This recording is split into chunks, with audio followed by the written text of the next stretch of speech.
Good evening, everyone. It is my pleasure to introduce our recipient from District 10, Mr. Paul Alvoy. Mr. Paul Alvoy has been farming and ranching in Medina County for 45 years. And while I haven't been the agent all that long in Medina County, I can tell you from the year that I've been there that when I asked agents there in Medina, I said, well, who do I need to go talk to about, helping develop some programs, getting in my foot in the door? Well, you need to talk to Paul Alvoy.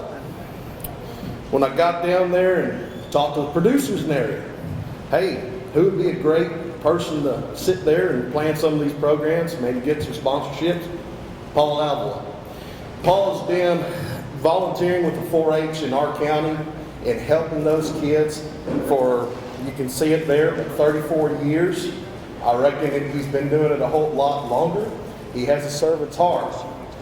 I would imagine, although I did not know Paul when he was growing up in school, but I'm sure he showed a mentorship in his younger years, and even now as he keeps on serving as a role model. Mr. Alvoy not only helps our kids in our county, but he has helped kids in our surrounding counties through our district and throughout our state by selling them cattle and helping them along the way, getting them to where they need to be.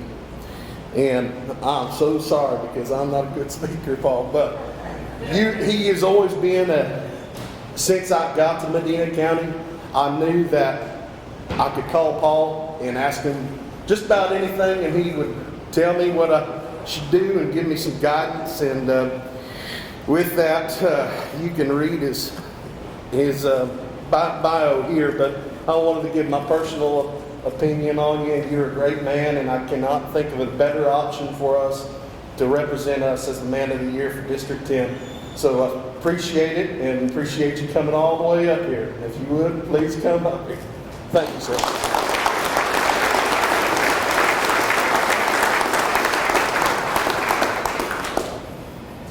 Thank y'all all for this honor. There's a song by Willie Nelson sings, and I won't give you the part, but it's just the lyrics of it. My heroes were cowboys. My heroes, when I was growing up, were always extension agents, and still are today. Y'all are the ones that are leading the way every single time for the answers for agriculture and ranching. There's no ifs, ands, or buts. Y'all's job, I might get in trouble with this, but it is God's work. It is. I mean, it is the heart and soul of agriculture. And from the bottom of my heart, I mean, I can't express enough that thank you. And by the grace of God, my leaders or my mentors are still alive today. Gabe Bippert, Glenn Bragg, and my brother Wayne Schultz. Especially Wayne,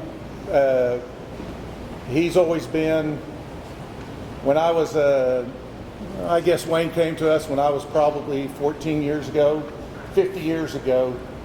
He was the calming source for me, which is hard to believe because my family will tell you I'm not very calm. I'm pretty high strung. But there's the county agents have always been my backbone, my source for information. I've worked with some really great ones. I saw Eddie Holland earlier on the bus, and Eddie, thank God, didn't have me, but he did get to have my brothers. So luckily he stayed alive and stayed in the extension service, because if I was in there, I know I'd have drove him out of it. There's countless others. Taryn today is a great one. Stephen, Travis. I have to tell you, I'm so happy that today I see that I didn't know Wesley was a county agent, or Stacy. someone that I was mentoring when I was, 30 years ago, even though both of them probably maybe not even 30 years old. But it's been such a privilege. I've made 3 great decisions in my life when I said yes. The first one, when I was a kid, I'm the product of a large family. I'm the number 6 child of a family of 9.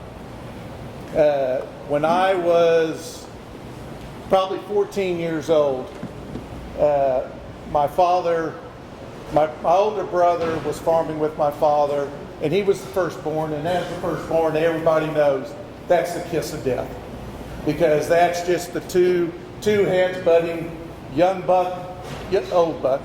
And so, of course, the old buck always wins because he's got the checkbook. He leaves, he goes off to college. My next brother, he's at college, and so I'm left carrying the load, and we're still vegetable farming. And I looked at my father, and I was a freshman in high school, and he knew I was as serious as the day is long. And I went and told him, said, "Daddy, I hate school. I'll quit anytime. All you got to do is say yes." Well, he told me to wait till I got out of high school, and then I could do whatever I wanted. So that was a great decision. The second decision, which I'm going to regret in a few minutes, is when my lovely wife of 40 years asked me to marry her. I said yes in the heartbeat second, and it's been a blessing, and I can't express enough for everything that she has done for me. She has always put herself second, third, fourth, or fifth, and always supported me. I've tried to be a good husband and father. She's always made sure that I've been a great one. I try to volunteer as much as I can. That was ingrained with my mother and father. My mother was my 4-H leader, along with Betty Gillum.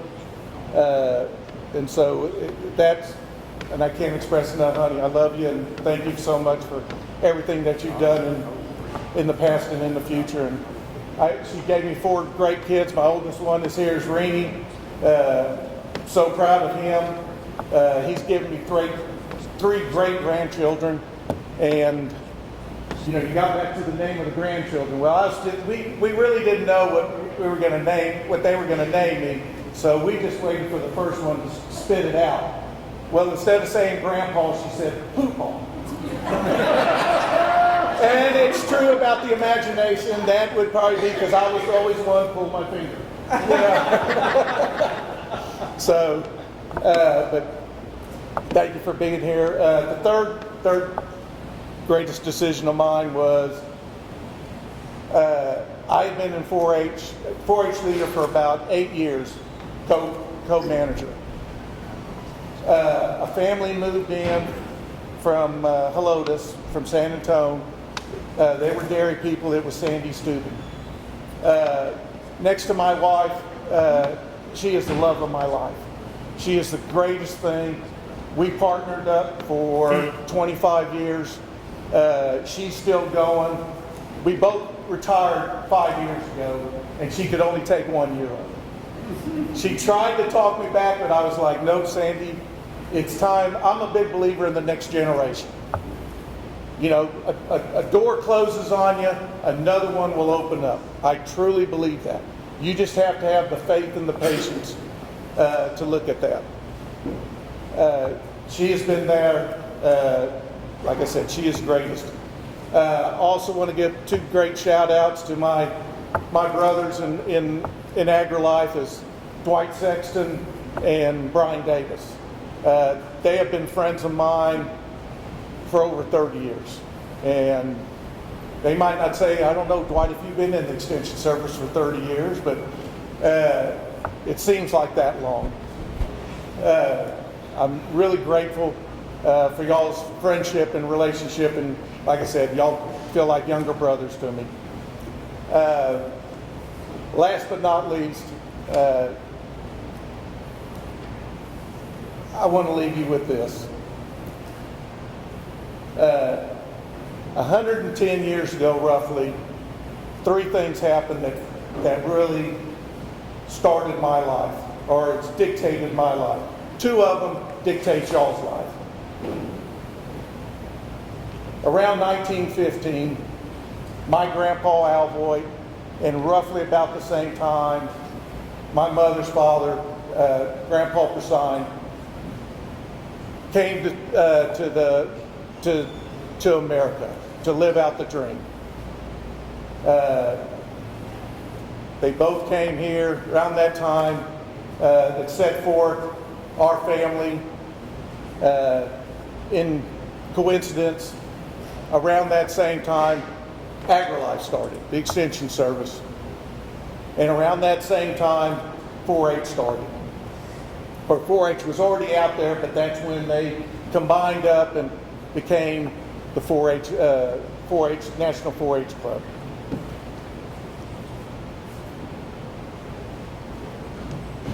To me,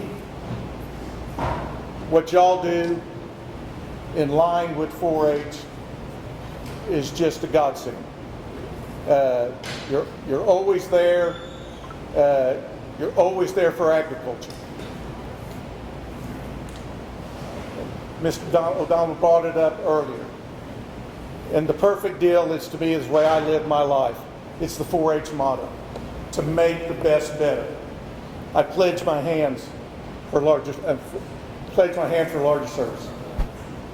My health for better living, my heart for greater loyalty, and my health to better living. There is nothing more stronger than those deals to live out your life. There's people out there that want to sit there and say that they're the environmentalists, they're leading the nation. No, guys, it's y'all. It's agriculture. We live the way. We live it every day. And with that, I really do appreciate everything, and God bless.